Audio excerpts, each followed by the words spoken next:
Começa agora o Xadrez Verbal.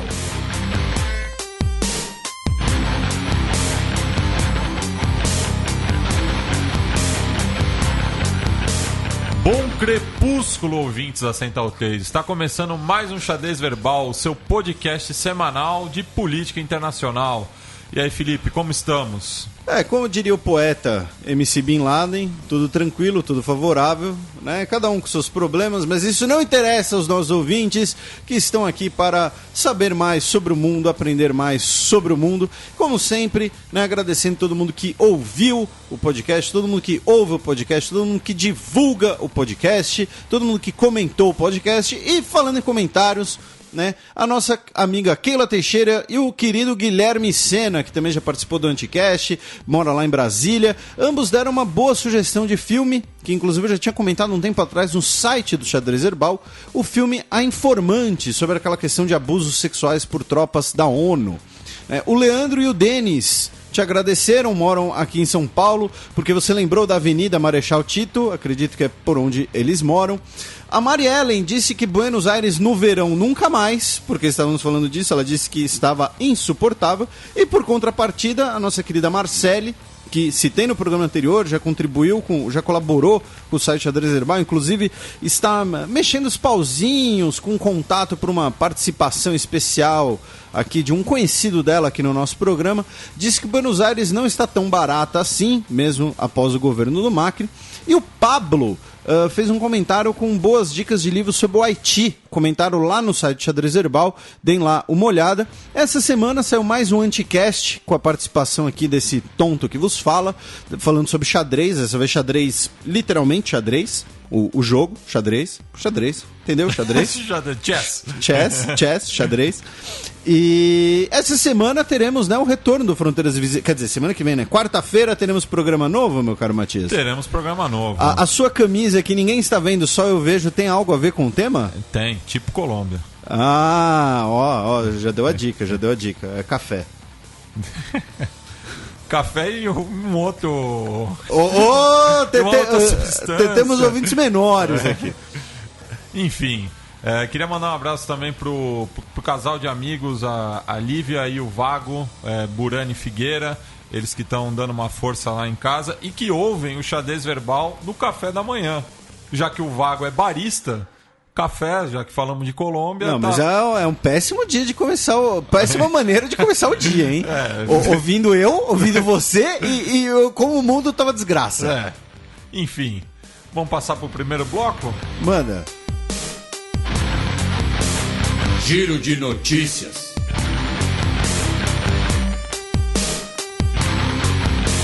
Notícia do último sábado, dia 6 de fevereiro. OEA anuncia acordo para governo de transição no Haiti. Eu pensei que você ia fazer a musiquinha da Copa. OEA. Pois é.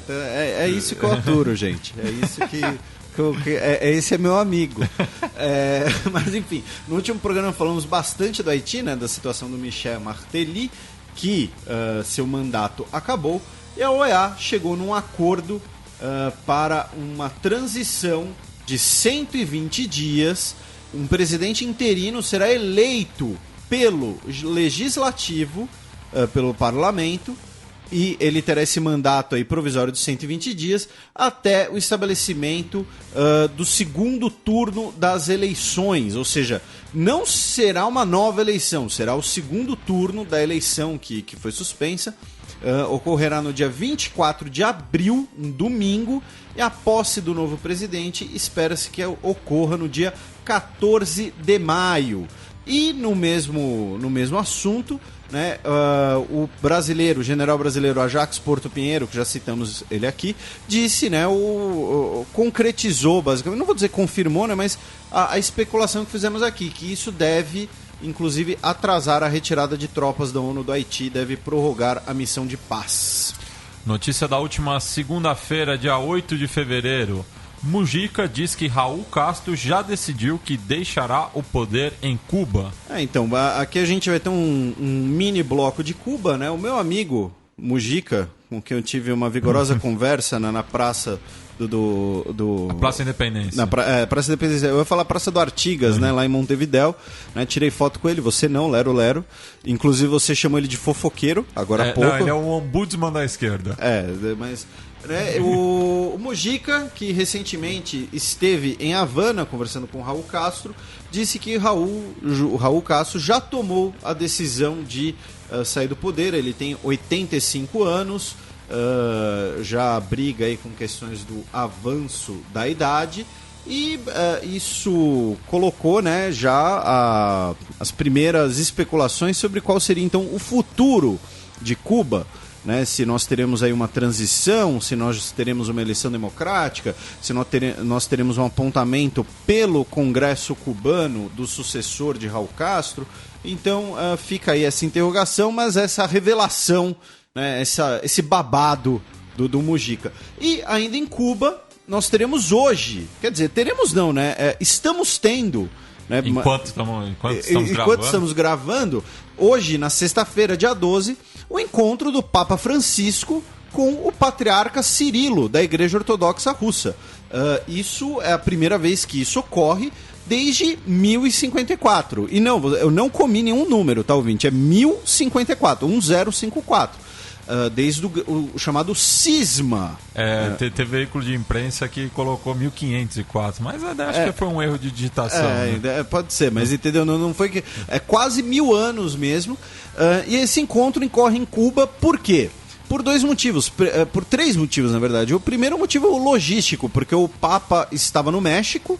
Né? Inclusive ele fez uma brincadeira com tequila, que um monte de gente que acha que o Papa é muito progressista, né? Deve ter ficado abismado ele fazendo brincadeira com tequila. O patriarca Cirilo, ele já visitaria Cuba, ou seja, seria um lugar próximo a ambos, e é um lugar, digamos assim, neutro. Ou seja, não é nem Roma, nem Moscou, nem Berlim, enfim, mas ao mesmo tempo que neutro, é um lugar muito simbólico atualmente, né? Já que o Papa Francisco, ele se consolidou, entre aspas, como uma figura de política internacional por articular a reaproximação entre Cuba e Estados Unidos, e Cuba foi o principal aliado latino-americano de Moscou, ou se pelo menos não foi durante 50 anos, virtualmente. Então é um lugar que tem um impacto muito simbólico, né? E o início do encontro teria surgido em novembro de 2014, quando o Francisco e o Cirilo estiveram em Istambul em questão de dias, e o Papa Francisco ligou para o patriarca Cirilo e dizendo: irei aonde você quiser, apenas me chame. Né? Não sei se rolou uma música do Lobão no fundo, né? Me chama. Espero que não, né? Porque acho que... Bens a Deus. Enfim, o Lobão deve achar que o Papa é muito progressista hoje, não sei. Mas, enfim, tá aí. Então, o encontro que ocorre hoje, e o que vier desse encontro vocês ouvirão no próximo programa. Notícia da última quarta-feira de cinzas, dia 10 de fevereiro. Parlamento português ratifica adoção por casais homossexuais. O que ocorreu em Portugal foi uma situação curiosa, porque o parlamento já tinha aprovado isso, porém o presidente Aníbal Cavaco Silva, conservador, vetou, e aí o tema voltou para o parlamento, que aprovou novamente. Então o Aníbal Cavaco Silva vai ter que promulgar a lei. Inclusive ela era considerada bastante... importante, porque já aconteciam adoções por casais homossexuais, porque a legislação permite a adoção individual, né? Então era como se a criança fosse adotada por apenas uma das pessoas daquele casal. Agora você permite a adoção por casais homossexuais, o que, ao meu ver, é algo ótimo. Obviamente sempre vai ter alguém que discorde, mas enfim, desculpa, vocês estão errados. Brincadeiras à parte. E brincadeira não, Enfim. E também houve uma pequena mudança em relação à lei portuguesa do aborto, que é considerada uma legislação bastante progressista no assunto. Eu já escrevi sobre isso lá no site do Xadrez Verbal. Fica aí a sugestão para verem, mas felizmente agora isso significa que talvez teremos menos crianças abandonadas em Portugal, ou até mesmo em países de língua lusófona, né? Já que não é incomum crianças brasileiras ou moçambicanas, angolanas, serem adotadas por casais portugueses. Então, e agora casais independente da sua orientação sexual. Também desculpa, meu caro Matias. Perdão. Na mesma linha, né, falando aí em questão de esquerda e direita dentro da Europa, né, essa semana nós tivemos o Varoufakis, o ex-ministro das finanças grego, né, que foi um daqueles que saiu do governo de Tsipras por achar que Tsipras traiu o movimento. Ele fundou essa semana um movimento chamado Democracia na Europa, que é para resgatar uma esquerda europeia, né, resgatar inclusive alguns dos termos da qual ele defendia enquanto fazia parte do governo de Tsipras. Então, desculpa te interromper. Que é isso. Ainda na quarta-feira de cinzas, governo dos Estados Unidos processa a cidade de Ferguson, no Missouri, onde Michael Brown, o jovem negro, foi morto pela polícia.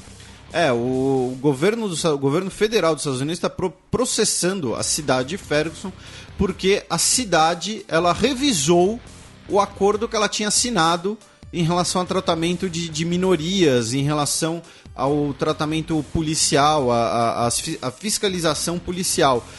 O governo dos Estados Unidos considerou que isso é uma violação do acordo que havia sido feito, viola lei em relação à questão de residentes, direitos de residentes, prática de lei de receitas. Então, o Departamento de Justiça dos Estados Unidos, do governo federal, está processando o município de Ferguson por conta disso.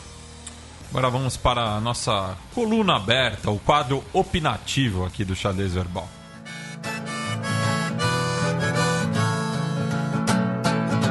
Coluna aberta. Para economizar, governo vai rever participação em órgãos internacionais. A gente já tinha dado um certo destaque no final do ano passado para aquela visita que a Dilma acabou cancelando. Sim, a Paris. A gente até tinha algumas fontes ela voltou internas, mais cedo de Paris e cancelou a visita ao Japão depois. Isso. Então, a parte factual, né? O fato aqui para os nossos ouvintes. Na quinta-feira, vulgo ontem, dia 11, a presidenta Dilma Rousseff assinou um decreto que cria a chamada Comissão Interministerial de Participação em Organismos Internacionais, que teria o objetivo de levantar os valores gastos pelo Brasil nessas participações e manifestar desligamento ou diminuição de participação brasileira em entidades e fundo internacional. Esse é o fato, isso é o que ocorre. Tá? Agora vamos analisar esse fato. Isso seria motivado porque o governo federal está nessa questão de diminuir gastos do governo federal, né, uma política adotada nos últimos 6 meses, 1 ano, mais ou menos, desde a reeleição da Dilma, mais ou menos, né, diminuir gastos do governo federal, e também que o governo teria identificado, teria opinião, enfim, né? Teria identificado quer dizer que alguém lá dentro acha isso, né? Em bom português. De que alguns gastos que vêm de gestões anteriores já não seriam condizentes ou necessários. Enfim, o órgão interministerial estabelece uma articulação entre o Itamaraty, que tem a consideração política sobre esses vínculos, né? Ou seja, já que é o Itamaraty que coordena isso, porém também farão parte o Ministério do Planejamento, da Casa Civil e da Fazenda, né? Já que aí entram basicamente a articulação política interna e também os ministérios das finanças, né? Os ministérios que fazem as contas e veem o que está faltando, onde pode tirar, onde pode colocar e por aí vai. Pois bem, essa é a origem do fato. Agora vamos na análise do fato e suas eventuais consequências. Eu peço permissão para você, meu caro Matias. Né? Nós temos uma linha editorial muito clara no Xadrez Verbal, tanto eu no Xadrez Verbal, mas enfim, e eu e você, de evitarmos panfletarismo. Mesmo que tenhamos nossas posições, nossas críticas, nós sempre vamos dar voz ao outro lado e sempre vamos fazer referências, enfim, e tentar evitar julgamentos discurso com muito julgamento, muito adjetivo. Porém, eu posso fazer uma pequena exceção aqui? Fica à vontade. Isso é uma puta burrada. Entendeu? Isso... Falando português claro. Em português pra claro. Qualquer diplomata entender. Em português claro, isso é uma idiotice. Por quê? Agora vamos lá. Por que uma idiotice, antes que me fale? Porque assim, primeiro, O Brasil, de fato, está devendo para um monte de organização. Né? Um balanço aqui de novembro de 2015 coloca que o Brasil está em dívidas na casa de 600 milhões em relação à ONU e suas instituições, e aí tem dívida para a Unesco, dívida para a Missão de Paz da ONU. Nós temos dívidas de 90 milhões da Organização Mundial de Saúde, cerca de 87 milhões da Organização Internacional do Trabalho, cerca de 60 milhões na Agência Internacional de Energia Atômica. Inclusive na Agência de Energia Atômica nós já perdemos voto. Nós já perdemos voto para a escolha de juízes do TPI, que é um órgão da ONU também, o Tribunal Penal Internacional. E o que acontece? Toda semana não, mas direto, você tem aquelas manchetes de Brasil dá calote e perde voto. O Brasil pode perder voto por dar calote. Então, tudo bem. Primeiro, você tem a consideração da política interna. Você ficar fazendo uma política, entre aspas, muquirana, em relação a esses órgãos internacionais, cria um baita desgaste interno. Porque aí vai lá o camarada, compartilha a notícia no Facebook e escreve: olha o governo que representa o Brasil, olha o Brasil sendo mal representado, olha o governo que todo o Brasil elegeu. Acorda, Brasil. Entendeu? Então, assim, eu cria já uma crise de imagem interna, não é só uma crise de imagem externa. É uma crise de imagem interna. O camarada vai ler lá a notícia: o Brasil deve para a Unesco, e pronto, vai compartilhar, vai xingar o governo, tudo mais. Só que nós temos aqui uma questão muito importante, que é o Brasil, o governo brasileiro passou basicamente, sem exagero, mais de 20 anos construindo uma grande legitimidade internacional. É o que dentro do Itamaraty, dentro dos acadêmicos de relações internacionais da política externa brasileira, vai se chamar pós-governo militar de pagamento de hipotecas. Porque o Brasil, durante o governo militar, ele se ausentou de diversos mecanismos internacionais, intencionalmente, às vezes, como os mecanismos de tratados de uso nuclear, e o Brasil foi progressivamente retomando esse papel. Foi progressivamente, não vou dizer nem retomando, mas se colocando no papel onde deveria estar. Num papel, a construção de um protagonismo. Então você vai ter, por exemplo, desde a questão do Brasil se tornar um ator extremamente ativo, uma voz extremamente ativa na questão da energia nuclear pacífica e das armas nucleares, até você ter a expansão como parte de um mesmo processo, tá, gente? Isso daqui que eu tô falando do governo Sarney e governo Collor. Aí, de você reinserir o Brasil em organismos internacionais, ou então você, como eu disse, nessa questão do pagamento de hipotecas e renovamento de credenciais, você, a partir disso, você ter mais legitimidade, mais capital político para você construir algo maior. Que vai culminar, por exemplo, nos governos Lula, com a grande expansão da rede de representações brasileiras, o aumento das representações brasileiras e, principalmente, o aumento das representações brasileiras num sentido comercial. A balança comercial brasileira nos 8 anos do governo Lula, ela cresceu vertiginosamente, porque também muito graças ao Itamaraty e a esse tipo de negociação, esse aumento de relações. Por quê? Porque, por exemplo, criticava-se, o Brasil do Lula tem muita amizade, muito contato com esses paisecos africanos, o Brasil tem que priorizar as grandes potências.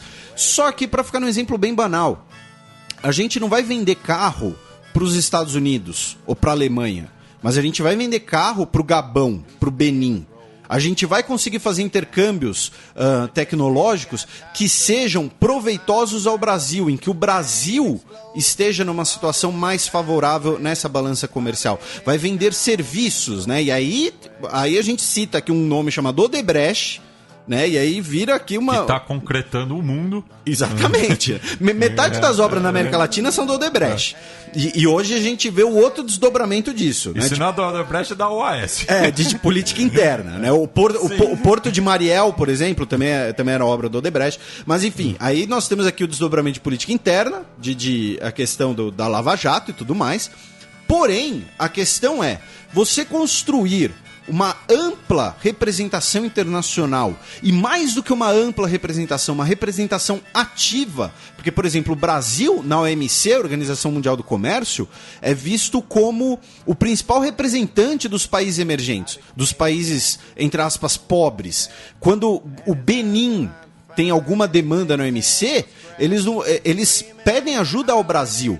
Então você fazer essa ampla relação, essa ampla rede de relações internacionais, relações externas, e um papel ativo, você inclusive beneficia a sua própria economia.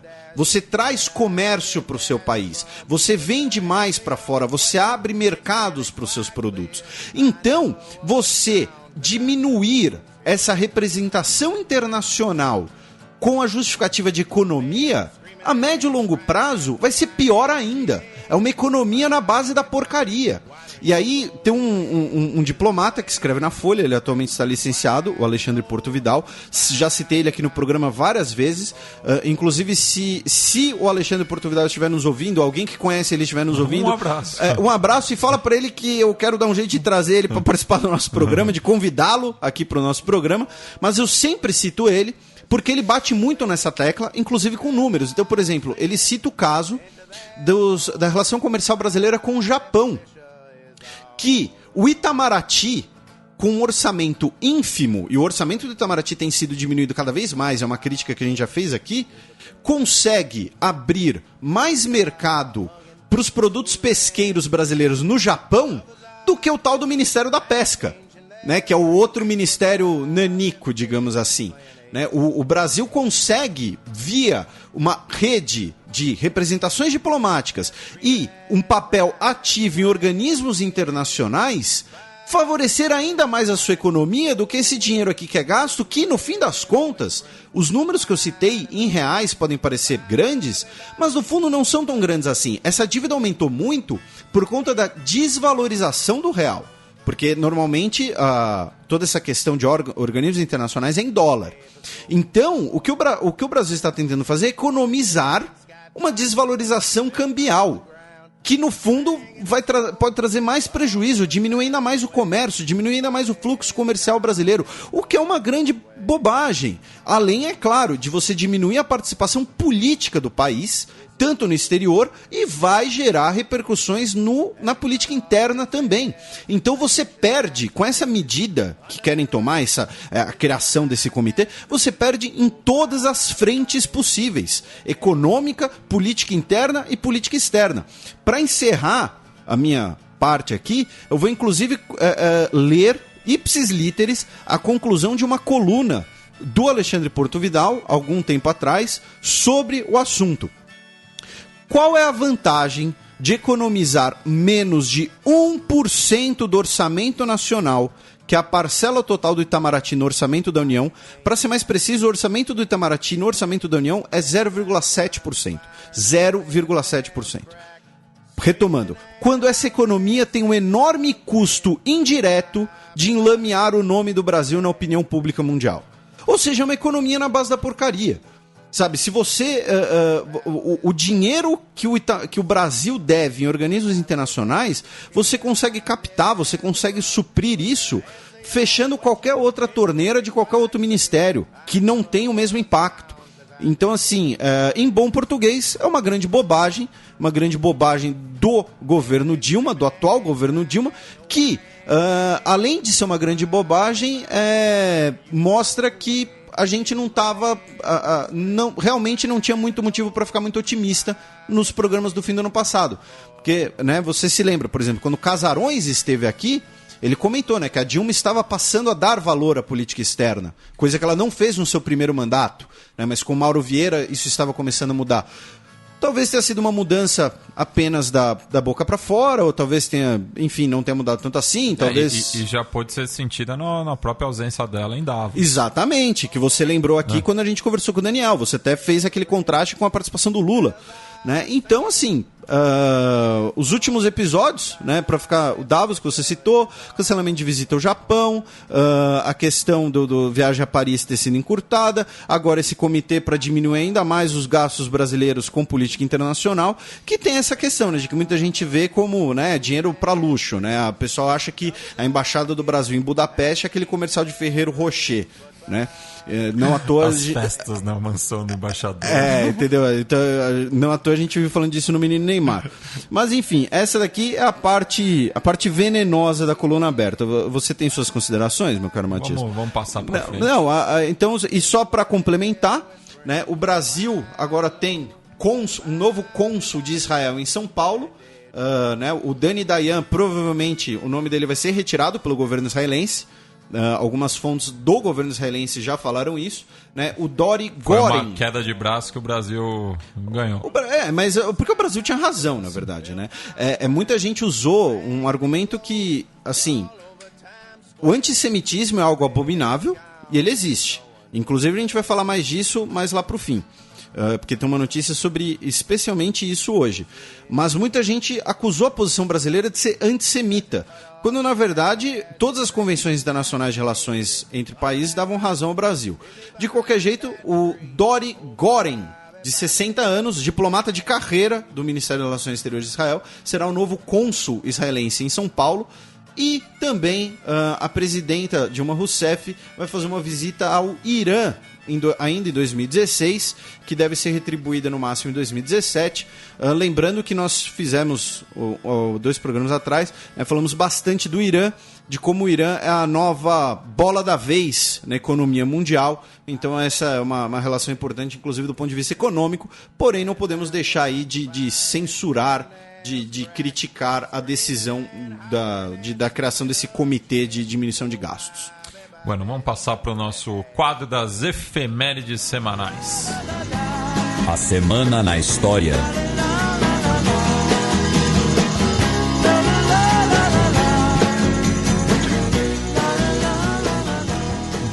De fevereiro de 1541, às margens do rio Mapocho, é fundada Santiago do Chile por Pedro de Valdívia. Então, nosso querido goleiro da FAO, ele perguntou se é aquele. Não é aquele. Então, eu falei pra ele que aquele Valdívia ele fundaria um DM, ele não fundaria uma cidade. Mas tá aí. Só um parênteses, eu estive em Valdívia, no sul do Chile, e assim que eu desci do ônibus, eu tive uma cãibra. Então... É um nome complicado. Entendedores entenderão, né? Quem não acompanha futebol, infelizmente, talvez não entenda muito, mas enfim, tá aí o aniversário de 475 anos de Santiago do Chile, uma cidade que eu quero muito conhecer.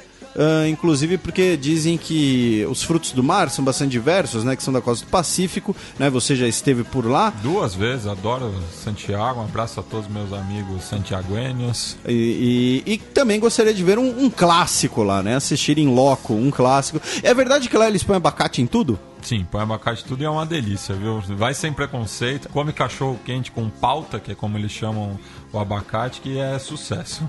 Beleza. Dia 10 de fevereiro de 1906, há exatos 110 anos atrás, o HMS Dreadnought é lançado no mar. Dreadnought. O HMS Dreadnought, ele é considerado um marco na história do poder naval, da corrida naval. Que ele foi... Se você pensar em encouraçado... sabe aquele da Batalha Naval? Ou aquele do Civilization? Não, então, é que tá. O Potemkin é o desenho anterior.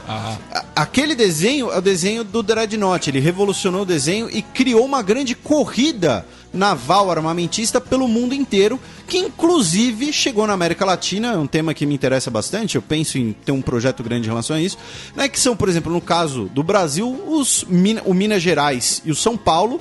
Eles eram primos, digamos assim, do Dreadnought. Nós tivemos compra de encouraçados pela Argentina e pelo Chile, uma verdadeira corrida armamentista pelo Cone Sul. Só que aí, quando o preço do café caiu, o Brasil teve que cancelar as outras compras. Mas enfim, é um marco na corrida. Ele é como se fosse, comparando, ele foi a bomba atômica do início do século XX. Olharam para esse negócio e falaram, eu preciso ter um igual. 6 de fevereiro de 1991, há 25 anos atrás, era lançado o Street Fighter 2. Tá feliz? Eu tô feliz. Tá feliz? Eu tô feliz. Você comenta efeméride. Você comenta efeméride. Eu só não tô mais feliz de que quando eu zerei o Street Fighter jogando com o Zangief. Aquilo foi o grande golpe comunista que eu dei na minha vida. Então tá aí o registro que você tanto queria. Você tava desde o início do ano, essa querido. Essa efeméride não podia passar batida. Você tava contagem regressiva pro Street Fighter. Então tá aí. Então vamos passar pro match.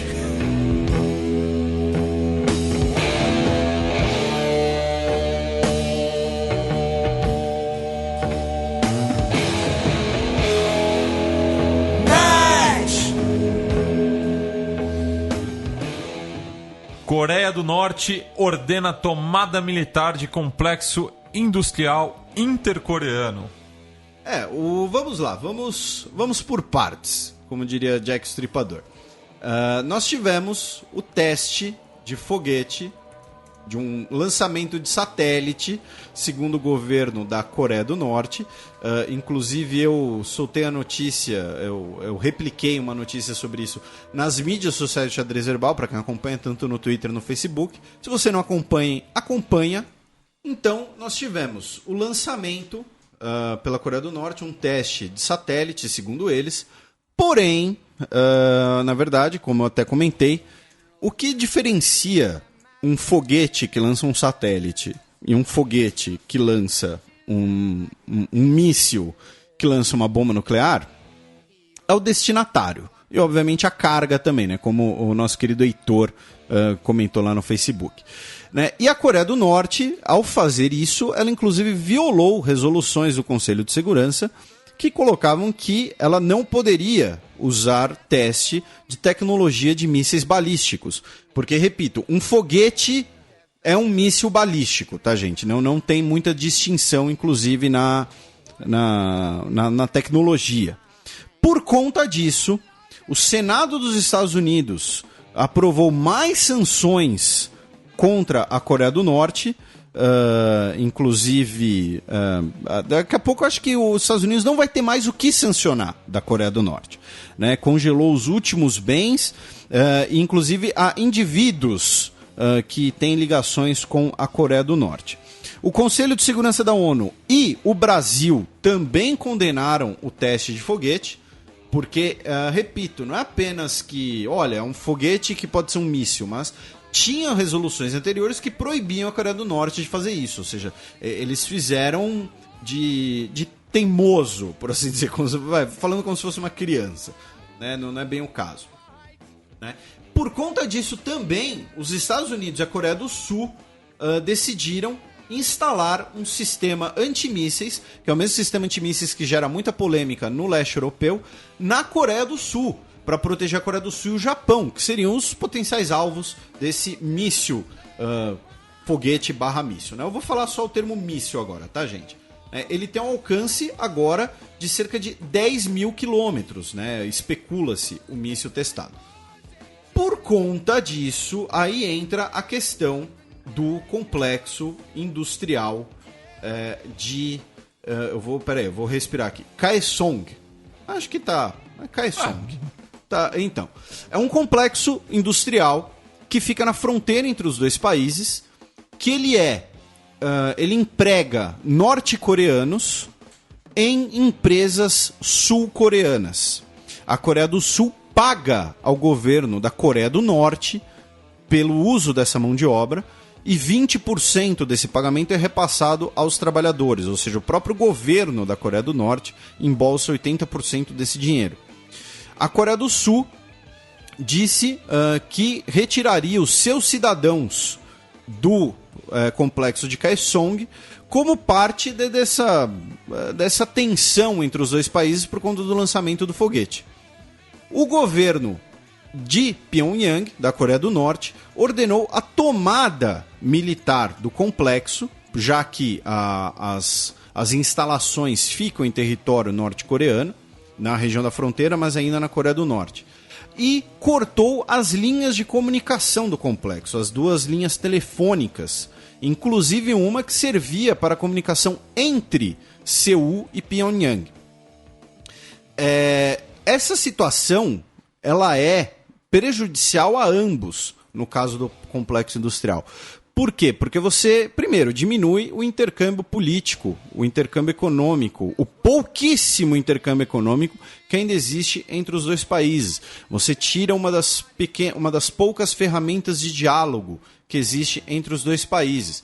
Você gera prejuízos, tanto para a Coreia do Norte quanto para a Coreia do Sul. Por quê? Porque esse dinheiro que entrava na Coreia do Norte é uma das poucas fontes de renda da Coreia do Norte, por assim dizer. É uma das poucas fontes de entrada de capital estrangeiro na Coreia do Norte. E as empresas da Coreia do Sul também sofrem prejuízo, já que a mão de obra da Coreia do Norte é uma mão de obra extremamente barata. Tanto que, em 2013, quando o complexo de Kaesong ficou fechado por 5 meses, logo após o terceiro teste nuclear da Coreia do Norte, calcula-se que as empresas sul-coreanas perderam mais de $500 bilhão. Porque é um negócio altamente lucrativo para elas também. Então, você tem aqui um problema de ordem política e um problema de ordem econômica, para os dois lados. O de ordem econômica. O de ordem política, obviamente, a Coreia do Norte se torna cada vez mais isolada, cada vez mais sem apoio nenhum. A gente até falou no último programa, né, que a própria Rússia já deu um esporro na Coreia do Norte, por assim dizer. É um termo não muito diplomático, né? Deu um esporro, mas nota à imprensa de esporro. Foi o que a Rússia soltou. E, ainda por cima, essa semana, a Coreia do Norte teria religado uma instalação de enriquecimento de urânio e um reator de plutônio para produzir mais material nuclear. Então, assim, é meio coisa de louco, assim. Não dá para entender qual é a intenção aqui, no caso do governo da Coreia do Norte. Por quê? Porque na situação anterior, foi o que a gente comentou.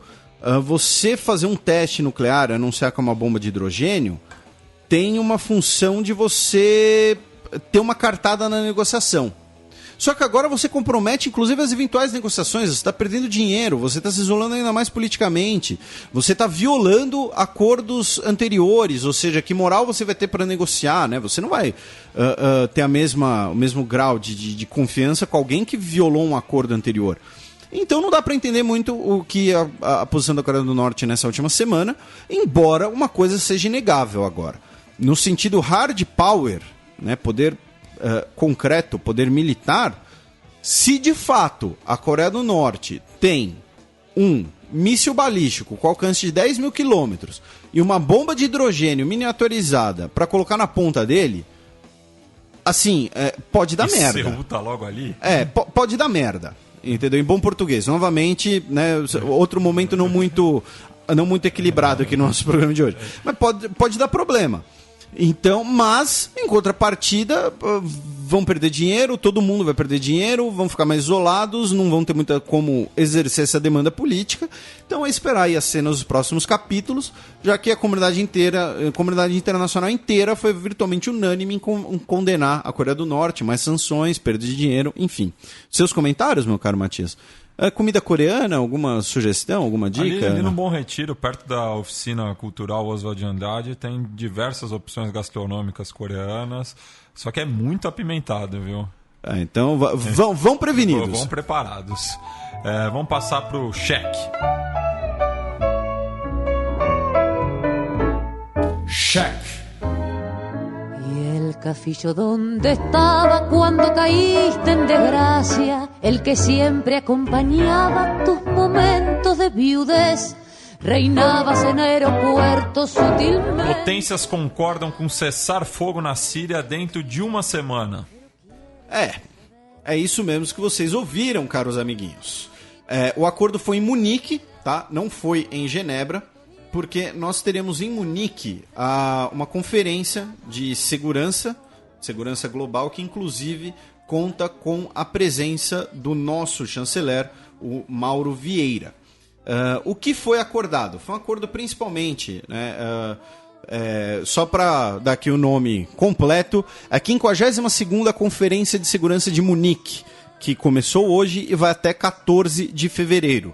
Né, e pelo fato de muitos líderes diplomáticos globais da comunidade internacional estarem lá, já haviam essas reuniões em Munique. Nós tivemos o acordo do cessar-fogo, especialmente aqui entre Rússia e Estados Unidos, tanto que o anúncio foi feito em conjunto com o John Kerry, secretário de Estado dos Estados Unidos, o Sergei Lavrov, o ministro de Relações Exteriores da Rússia, e o enviado especial da ONU para a Síria, que está me fugindo o nome aqui e eu vou colar. Mas, de qualquer forma, nós tivemos esse acordo para uma suspensão de hostilidades. Tá? Isso é diferente de Staffan de Mistura, tá? O nome do enviado especial da ONU. Nós teremos uma suspensão de hostilidades. Isso é diferente, tá, gente, de cessar-fogo. Óbvio que numa manchete jornalística você pode usar o termo cessar-fogo, até porque ele é mais fácil de ser compreendido, ele é menor, consome menos caracteres, porém cessar-fogo, ele do ponto de vista do direito internacional, ele já tem um status diferente. É uma suspensão de hostilidades, já que não... Enfim, o que nós teremos é o encerramento de hostilidades entre a chamada oposição moderada e o governo sírio, consequentemente as forças russas, as milícias alauítas e cristãs e as forças apoiadas pelo Irã. O acordo não contempla nem a Frente al-Nusra, que é a Al-Qaeda, basicamente, na Síria, nem o auto-intitulado Estado Islâmico, e não se sabe ainda direito o status desse acordo em relação aos curdos, já que os curdos consideram-se que não foram tão representados assim, nós inclusive noticiamos isso. Então, em relação aos curdos, provavelmente os curdos vão querer aderir ao cessar-fogo, resta saber como será isso. Né? E aqui, repito, eu vou usar o termo cessar-fogo no sentido coloquial, mas uma prova de direito internacional, só para ficar aqui na exatidão, não use o termo cessar-fogo. Um abraço para a nossa querida Ana Luísa Moraes Campos. E a entrada de ajuda humanitária na Síria, né? Especialmente nas áreas controladas pelo governo, já que nós tivemos, inclusive comentamos aqui, regiões que estão passando por situação de fome, continuam sendo deslocadas muitas pessoas, então nós teremos aqui uma cessação de hostilidades e a entrada de ajuda humanitária. Primeiro, o porquê. Por que isso está acontecendo nesse momento? Porque foi quando a chamada oposição moderada síria viu que não teria muita alternativa, já que nas últimas 2 semanas nós tivemos muitos avanços de tropas sírias, de tropas de milícias alauítas, cristãs e do Hezbollah apoiadas pelo Irã e apoiadas principalmente pelos ataques aéreos russos. Né? Inclusive, parte da comunidade internacional condenou os ataques aéreos russos, especialmente na região de Alepo, porque, enfim, é o que realmente está fazendo a diferença nesse conflito. A Rússia tem total domínio dos céus e consegue jogar bomba na cabeça de quem ela quiser, em bom português. Então, a chamada oposição moderada está perdendo muito território nisso. Praticamente todos os grandes centros urbanos da Síria estão hoje sob controle do governo, do regime de Bashar al-Assad. Então, não havia outra opção, basicamente, que não seja negociar. Além disso, você tem a questão de terem um inimigo em comum. Se você tem 3 facções num conflito, você em algum momento 2 vão se virar contra um. E a unanimidade dessa é justamente al-Nusra e o auto-intitulado Estado Islâmico. Tanto que a gente comentou aqui que o Putin foi maquiavelicamente inteligente, já que ele aproveitou a janela que teve para atacar a chamada oposição moderada, os aliados dos Estados Unidos, porque ele sabe que ele poderia atacar o Estado Islâmico a hora que ele bem entendesse. Né? Ninguém nunca ia criticar, então ele aproveitou a janela de oportunidade que ele teve, em coordenação com o Bashar al-Assad, para poder aumentar o poder de barganha do regime Assad com os seus aliados russos, especialmente. Isso explica o porquê das negociações. Agora, em relação aos resultados das negociações, meu caro Matias, primeiro, a gente só vai saber daqui a uma semana, né? Nós tivemos esse prazo aí de uma semana para a cessação de hostilidades. Só que eu acho que será uma coisa extremamente pragmática, né? Ao contrário de que algumas pessoas noticiaram, né? De ser uma coisa bem we are the world, né? Vai ter agora paz na Síria, solução para o conflito na Síria. Eu acho que, na verdade, será uma coisa bem pragmática. Será os lados poderem consolidar suas posições, descansarem, entre aspas, né, poderem respirar, entrar essa ajuda humanitária que é extremamente necessária não apenas para a população civil, mas para os próprios combatentes, especialmente as milícias que combatem no meio do nada, né, mal chega alimento, tanto que boa parte do alimento que entrará na Síria não será nem pelas fronteiras terrestres, será jogado de aviões. E você conseguir, então, focar os seus esforços, e aí, sejam esses esforços quais sejam, no inimigo comum, que são os dois grupos extremistas, né? A Nusra e o auto-intitulado Estado Islâmico. Duvido muito que haja uma articulação conjunta entre as outras facções, eles vão cooperar nesse combate, acho isso muito improvável. E a questão aqui, também é muito importante colocar, né? Se não contempla, se não coloca o auto-intitulado Estado Islâmico nesse acordo, então, poxa, não significa nada, a guerra vai continuar. Exatamente, não é um cessar-fogo, não é o fim da guerra. E tem outra coisa que é muito importante, que o pessoal precisa lembrar. Você colocar um grupo desses nesse acordo é você reconhecer a legitimidade desse grupo. Né? Quando o presidente da Colômbia senta com as Farc, ele reconhece as Farc. Ele reconhece a legitimidade deles, a causa deles. Você fazer isso com esses caras seria fazer a mesma coisa. É você reconhecer, não, esse grupo aí tem voz. Esse modus operandi deles é válido para ter voz em algum dia. Entendeu? Então, assim, seria muito perigoso, criaria um precedente bem complicado você colocar o auto-intitulado Estado Islâmico nessas conversas. Então, agora nós teremos basicamente uma consolidação da posição extremamente favorável do governo Assad, que controla basicamente todas as zonas urbanas, ou o que restou delas, né? Para colocar num português claro, né? Caso vocês nunca tenham visto as imagens da guerra na Síria, dê uma olhada, né? Parem de se perguntar por que os sírios não voltam para casa deles. Hoje, a chamada oposição moderada, ela controla basicamente algumas regiões de subúrbios, e o Estado Islâmico controla o extremo leste da Síria, uma região virtualmente desértica, perto do Iraque, né? Como o Guga Chakra disse na sua participação aqui no programa, lá na PQP da Síria, né? Onde o Estado Islâmico hoje tem poder. Então, esse acordo ele é muito bem-vindo, porque ele permite uma trégua, e quem mais vai valorizar essa trégua são justamente os mais necessitados. Né? Um relatório da ONU diz que desde o início da guerra em 2011, nós já temos quase 500 mil de mortos. Isso é muita gente, considerando a Síria. Né? Pode não ser muita gente considerando, sei lá, se a gente pensar na Segunda Guerra Mundial, mas considerando a demografia síria, se você juntar o número de mortos com o número de deslocados, o país virtualmente é inexistente, de certo modo. Então nós temos aqui uma consolidação muito forte da posição do Assad e do Putin. E aí vem a crítica ao Obama. Obama/John Kerry. Eu sei que eu vou soar como um republicano, como Trump falando isso, mas é o contrário, né? O erro do Obama nessa situação toda, eu estava conversando sobre isso ontem com meu amigo Rodrigo, é que o Obama não estava disposto, por uma série de razões, a empregar todos os meios possíveis na Síria. O Obama não estava disposto a enviar tropas, por questão inclusive de política interna, né? A questão da política dele.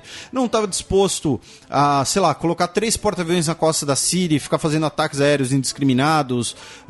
Não estava disposto a gastar bilhões mandando equipamentos para lá, enfim, mandaram sim armamentos e tal. Só que assim, a questão o Obama não estava disposto a fazer tudo o que ele poderia, ao contrário do Putin. O Putin mandou tropa, o Putin mandou avião, o Putin lançou míssil de cruzeiro lá do Mar Cáspio. O Putin mandou tudo que fez, agiu como uma superpotência. Até por conta da proximidade. Exatamente. A proximidade com o governo Assad, mas e geográfica também. Sim, mas o Obama poderia fazer isso. A questão é, se o Obama não estava disposto a empregar tudo que ele poderia, ele não poderia exigir tudo que ele queria. E esse foi o grande erro dele. Há um ano atrás, qual era o discurso do Obama? Não, a gente só vai negociar se o Assad sair. Não podemos negociar com o Assad. O Assad é um ditador? É um ditador sanguinário, e a gente vai falar mais disso? Vai. O Assad é um ditador execrável? Só que você não pode querer exigir tudo que você quer se você não está disposto a empregar todos os meios que você tem. Mas qual é o poder de barganha do Obama, sendo que é o último ano dele como presidente? Poder de barganha, então, em parte é justamente por isso, né? Porque ele pode se focar na política externa. Não à toa, no último ano, ele fez um monte de coisa que um presidente que pensa em reeleição não faria. Né? Um presidente pensando em reeleição não se reaproximaria com Cuba. Né? A questão aqui é... Não, sim, mas pensando no Assad, claro, o Assad não, mas pensando nos atores fora a Síria que estão debruçados nessa questão. Porque uma coisa é negociar com o Obama, mas não sabe como vai ser o ano que vem com o Trump na Casa Branca. Sim, entendi. Exemplo. Tá, entendi agora. De fato você tem razão. Mas isso, ao meu ver, deveria tornar a posição do Obama ainda mais flexível. Que é, olha, eu tenho aqui um grupo de milícias que eu apoio. Eu tenho 2 aliados regionais, que são a Arábia Saudita e a Turquia. E que estão aprontando das suas também, né? Quem ouve o nosso programa sabe. Ele não poderia exigir, ele não poderia ser guloso do jeito que ele foi. Agora, o que acontece? Um ano depois, os aliados dos Estados Unidos na região, depois da Turquia ter tido o problema do caça abatido, depois da Arábia Saudita ter rompido relações com o Irã, depois das milícias, entre aspas, moderadas, terem perdido muito território, perdido combatentes, não terem mais tanto fornecimento de equipamento quanto eles tinham, a posição dos Estados Unidos vai ser muito mais frágil. Então, hoje, nós temos o risco do Assad não apenas manter, sei lá, seus direitos políticos, dele sair como vencedor disso tudo, né? E aí entra uma sugestão de leitura para os nossos ouvintes, um texto aqui sobre como o governo da Síria, nesses últimos meses que voltou a ter muito mais poder, voltou a ter o controle das ações militares, está realizando virtualmente uma política de extermínio contra os inimigos políticos do regime. Né, aquela coisa de você não tomar prisioneiros, né, de você ter... depois eu vou colocar aqui o link para essa leitura, tal, mas a gente não pode esquecer... Assim, uma coisa é quando a gente falou aqui no programa, e eu mantenho isso, que você pegar simplesmente e derrubar o Assad de um dia para o outro, criaria um novo Iraque. A situação seria mais problemática ainda. Outra coisa é o risco que a gente corre hoje do Assad sair como o verdadeiro vencedor desse conflito, com uma posição consolidada. E isso ocorre, em parte, por uma falha das negociações dos Estados Unidos, né, que, de uns 6 meses para cá, começou a perceber a burrada. Eu acho que, inclusive, eles trucaram o Putin. Né, eles acharam que o Putin não ia fazer o que fez. Mandar trocentos aviões de última geração. De última geração nem tanto, mas assim, mandou uma frota aérea capaz para a Síria, mandou mísseis antiaéreos para proteger essa frota aérea, mandou tropas especiais, ficou lançando míssil de cruzeiro, bombardeiro de longo alcance, entendeu? O Putin empregou os meios que ele tinha e o Obama não. Então isso fez com que hoje a posição de negociação esteja muito mais forte do lado Assad/Rússia. Muito mais. Aí se você eliminar esse inimigo comum deles, por assim dizer, que é o Estado Islâmico, você vai ficar com uma relação extremamente assimétrica. Dificilmente vai conseguir a tal de uma transição política, alguma coisa assim. Por isso que eu disse, a gente tem que esperar, tem que ver. Eu espero que consigamos essa tal de transição política, porque, enfim, talvez já tenha até me estendido um pouco, mas a questão aqui, a gente tem que esperar as cenas dos próximos capítulos para ver o que vai acontecer. E, antes da gente passar para os seus comentários e para o segundo bloco de Giro de Notícias, eu vou deixar outro link muito interessante, foi enviado pela Priscila, nosso ouvinte, a Pris Guerreiro do Twitter, uma matéria grande da BBC sobre o Estado Islâmico na Líbia, com expedientes de crucificações e degolamentos na região que hoje é controlada por eles. Por quê? Porque na Líbia nós tínhamos um ditador sanguinário que foi derrubado um dia para o outro, criou-se um vácuo de poder. Né? Você condenar o vácuo de poder não significa defender o ditador sanguinário. Você esqueceu de falar que esse ditador sanguinário também é amigo de um candidato republicano à presidência. Quem? O Trump. Ah, é? Ele colocou uma tenda num terreno do Trump uma vez na ONU. Foi pra Nova York. Bem lembrado, bem lembrado. Mas então, é outra dica de leitura, uma leitura um pouco mais forte. Não tem nenhuma foto gore, mas, por exemplo, tem uma foto de um cara crucificado, né? Literalmente. Então tá aí as 2 dicas de leitura sobre isso. Então é esperar um pouco o que vai acontecer na Síria. A cessação de hostilidades é bem-vinda, é necessária, espero que sirva especialmente para a entrada de ajuda humanitária, porém, corre-se o risco hoje do Assad sair como grande vencedor desse conflito, o que também não é uma solução tão desejável assim. É isso. Seus comentários? Nenhum? Vai passar para o próximo? Vamos passar pelo apressar da hora. Afinal, estamos gravando aqui, são 5 horas em ponto. Então, pro pessoal que fica na dúvida se a gente grava ao vivo, a gente entrega assim que termina. A gente só não faz ao vivo porque a gente é tímido. Porque tem alguns problemas de edição também. Mas vamos passar pro segundo bloco do Giro de Notícias. Giro de Notícias.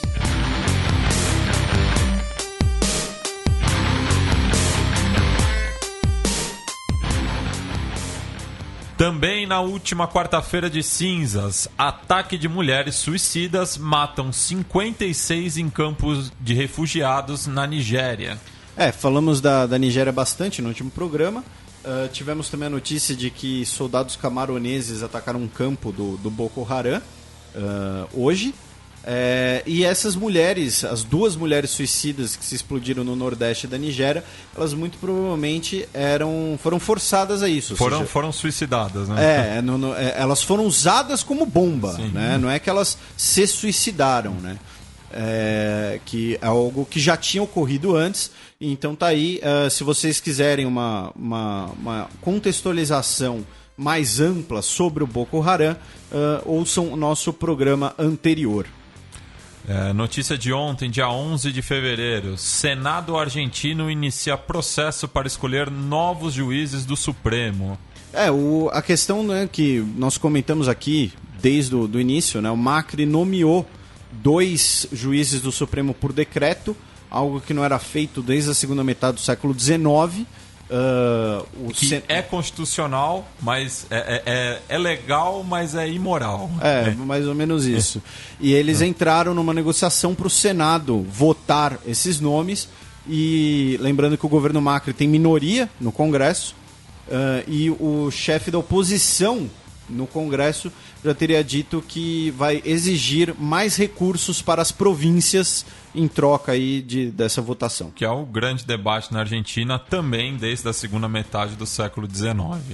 Essa questão da capital e da província. E ainda na América Latina nós tivemos um confronto entre 2 facções dentro de um presídio no México, o presídio de Topo Chico, que deixou 52 pessoas mortas.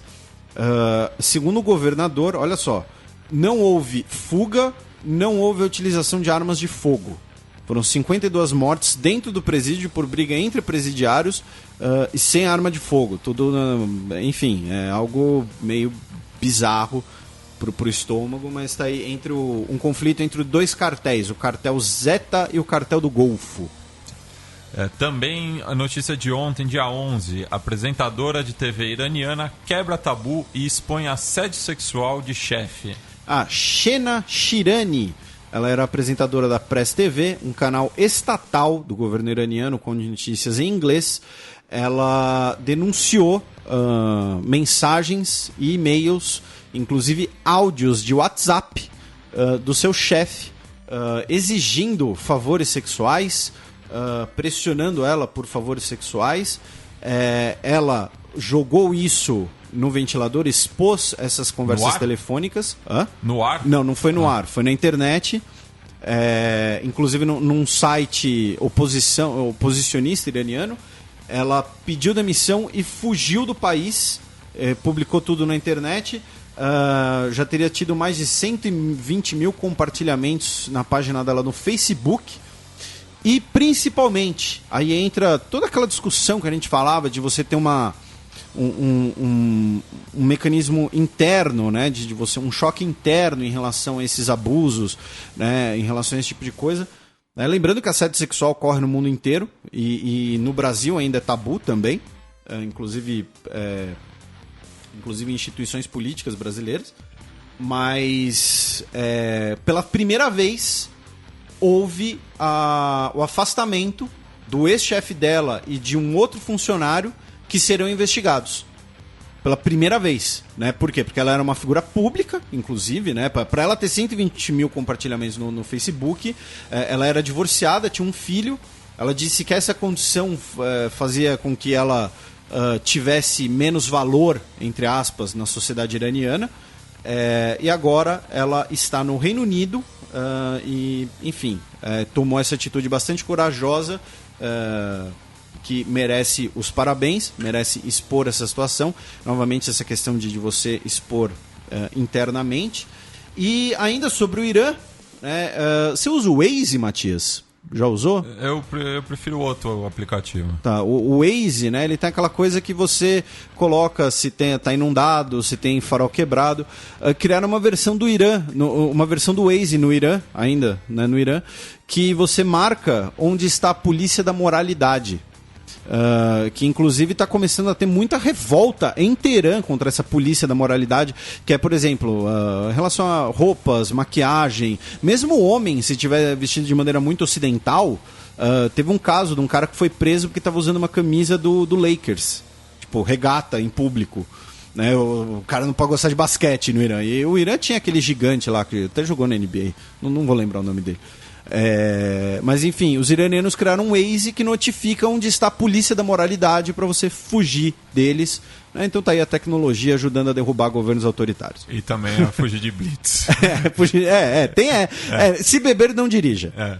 No Chile tinha uma coisa parecida também. Lá na gíria, Paco é policial, então eles colocavam taco, tipo taco de comida mexicana, no Waze para indicar que tinha polícia. Breaking news! Presidente do Sudão do Sul nomeia líder rebelde como vice-presidente. No Sudão do Sul nós temos o estabelecimento do acordo de paz, que também noticiamos no Xadrez Verbal aqui há algum tempo atrás.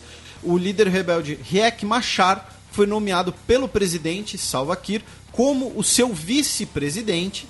Foi uma nomeação via decreto, e isso é considerado o primeiro passo aí para o estabelecimento de um governo de consenso e o estabelecimento aí de eleições livres no país, no Sudão do Sul, que é o país mais novo do mundo.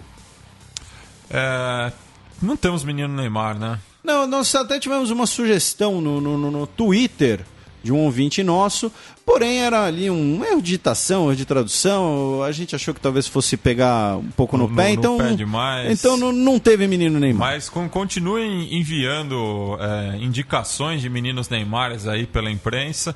Ele tá meio sumido essa semana, né? Já que continua com os probleminhas aí. A marchinha do japonês da Polícia Federal foi o carnaval dele. E tem uma coisa que tá relacionada ao Neymar também, de desfile no Rio de Janeiro, da Escola Grande Rio, que o tema era Santos, né? E diversos amigos santistas meus, não torcedores do time, mas nascidos em Santos, reclamavam que parece que o Pelé e o Neymar que fundaram o Santos, né, no desfile. Então fica aí o menino Neymar pro carnavalesco da Grande Rio.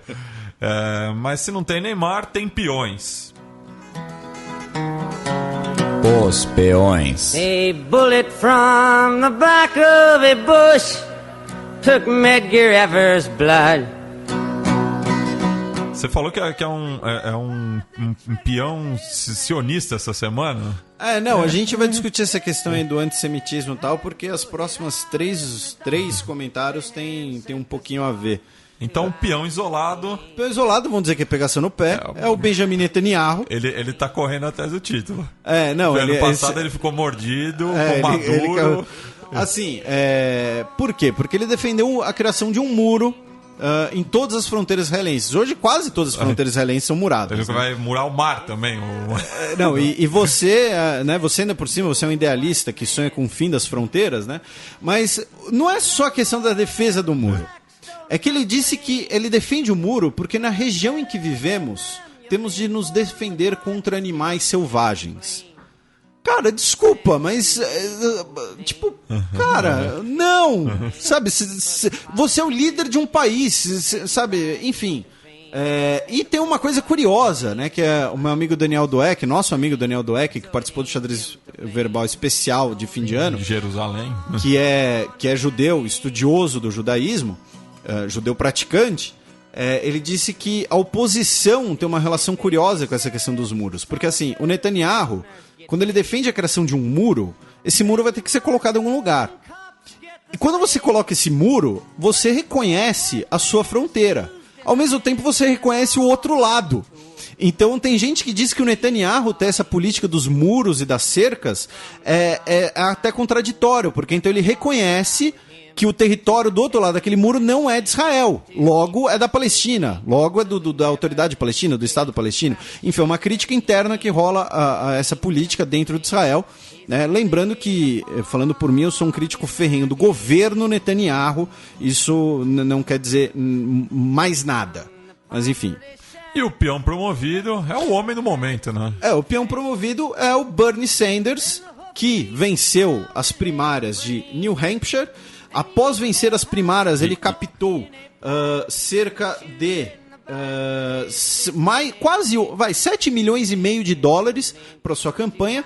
E ele é o peão promovido não apenas por ter vencido as primárias, mas pelo fato simbólico. Ele é o primeiro não cristão a vencer primárias nos Estados Unidos, em toda a história, em mais de 200 anos. Ele é judeu. A gente teve um pequeno debate antes do programa. Queremos a opinião dos ouvintes. O Mitt Romney é mormon e foi candidato. E foi candidato, venceu primárias, foi presidenciável, claro.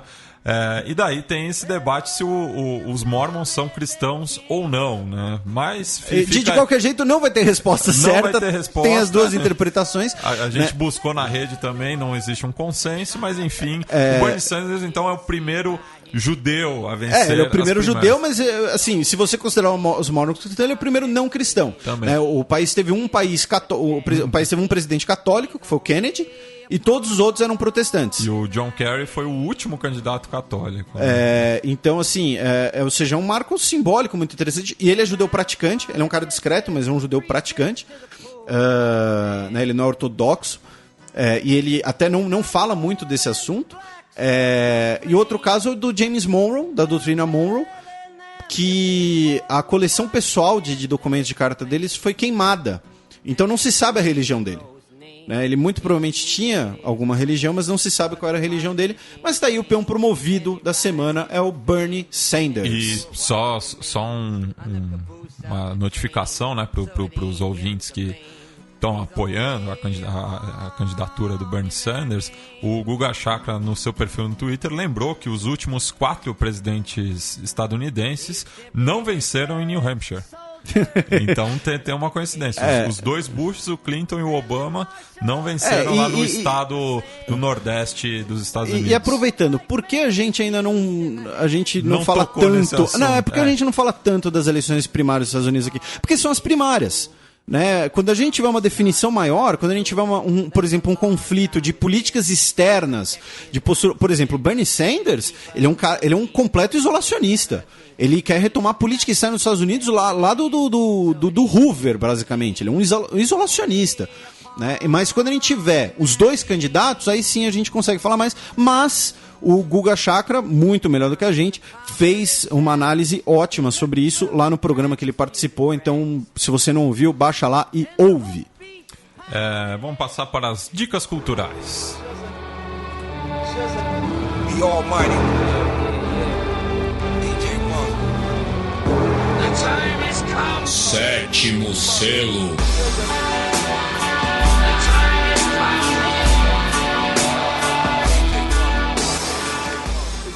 Felipe, qual é a boa? Olha, a minha dica cultural é o filme O Julgamento de Nuremberg, de 1961. Eu estou especificando que é o de 61 porque tem vários filmes que tem esse título, ou que tem um título no original e aí traduziram. Enfim, O Julgamento de Nuremberg, de 1961, que foi um filme bastante premiado. Ele quase não é um filme, ele é quase um docudrama, porque ele foi filmado 16 anos, né? 16 anos após o julgamento de Nuremberg. E vários dos consultores foram pessoas que participaram do julgamento, tiveram acesso às atas. Então, por exemplo, tem alguns trechos de diálogo, de pronunciamentos, que são reproduções ipsis literis, o que estava na ata. Então, por isso que ele é considerado quase um docudrama, né? Quase uma recriação do que aconteceu em Nuremberg. Para quem não sabe, o julgamento de Nuremberg foi o principal julgamento, um dos vários, tá? Foram vários julgamentos de criminosos nazistas, mas foi o julgamento dos cabeças do regime nazista, pelos crimes cometidos contra a humanidade, contra a paz, conspiração pela guerra, que ocorreu logo após a Segunda Guerra Mundial. E qual é o mote para essa dica cultural? Porque na última quinta-feira, vulgo ontem, nós tivemos o início do julgamento do ex-sargento Reinhold Henning, de 94 anos, que era guarda do campo de concentração de Auschwitz, que fica no sul da Polônia, que tem um vídeo de 40 minutos sobre o Holocausto e Auschwitz no canal do Xadrez Herbal. Foi o campo onde provavelmente se exterminou mais pessoas, e inclusive a defesa dele é um tanto quanto cínica, porque ele confessa, né, ter sido guarda do campo de concentração, porém ele confessa ter sido guarda do campo de concentração, não de Auschwitz-Birkenau, que era o campo de extermínio. Então, olha, eu só tirava os judeus do trem, eu não manda, entendeu? Enfim, foi a defesa que arrumaram, né? Obviamente também a defesa vai partir para a questão da idade avançada, questões de saúde, embora ao precedente na Alemanha, né? No ano passado, o Oskar Gröning foi julgado e condenado ele pela cumplicidade na morte de 300 mil pessoas. O atual julgamento do Henning é pela cumplicidade na morte de 170 mil pessoas. Então tá aí a minha dica, o julgamento de Nuremberg. Tem gente que acha que, né, pela situação da idade e tal, não deveria ter o julgamento nem nada. Pelo que eu li na imprensa, tem sido um julgamento extremamente emotivo, inclusive, porque um dos sobreviventes foi elencado como aceitou ser testemunha do julgamento, inclusive. Essa questão, né, de você ter campos de concentração, campos de extermínio, não é uma diferenciação apenas semântica, tá? Para os nossos ouvintes, é uma diferenciação muito importante. Então tá aí, né, provavelmente um dos últimos julgamentos em relação aos maiores crimes da humanidade, que justamente porque nós vivíamos já no século XX, né, esqueço aquelas comparações anacrônicas e tal, mas enfim, um dos crimes mais absurdos. E enfim, tá aí a minha dica cultural. Eu vou dar uma dica e uma não dica. A gente falou dos 25 anos do Street Fighter, então eu não indico o filme do Street Fighter. Porra, mas é um dos últimos. Acho que é o último filme do Raul Julia. Sim, e ele fez por causa do filho dele. Do filho dele, mas o filme é péssimo pros fãs da série, horroroso, enfim, não assistam. A não ser que vocês queiram ver um filme sem pé nem cabeça nenhum.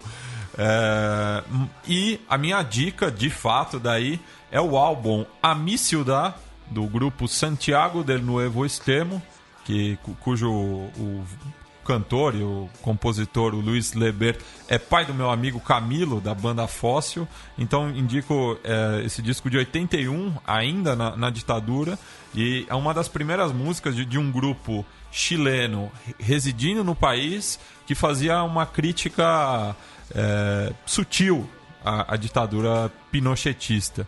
E até a gente vai encerrar com a música tema desse álbum no programa de hoje. Você vai ter que me mandar o link para pôr no post, porque eu não vou conseguir achar isso. Claro. Isso é muito alternativo, cara. Considerações finais, meu caro Felipe? Mandar um abraço novamente para todo mundo. Eu novamente estou com os e-mails atrasados, me desculpem.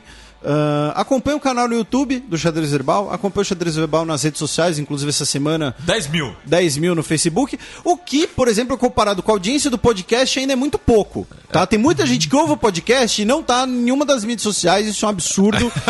É absurdo, é por isso que esse país não vai pra frente. E quarta-feira tem um retorno do Fronteiras Invisíveis do Futebol. Se você fique à vontade, como sempre, para mandar seu e-mail, para mandar seu abraço, para mandar seu recado, seus comentários. Então é isso, muito obrigado e até a próxima. E vamos encerrar então com A Mi Ciudad, do grupo Santiago del Nuevo Extremo.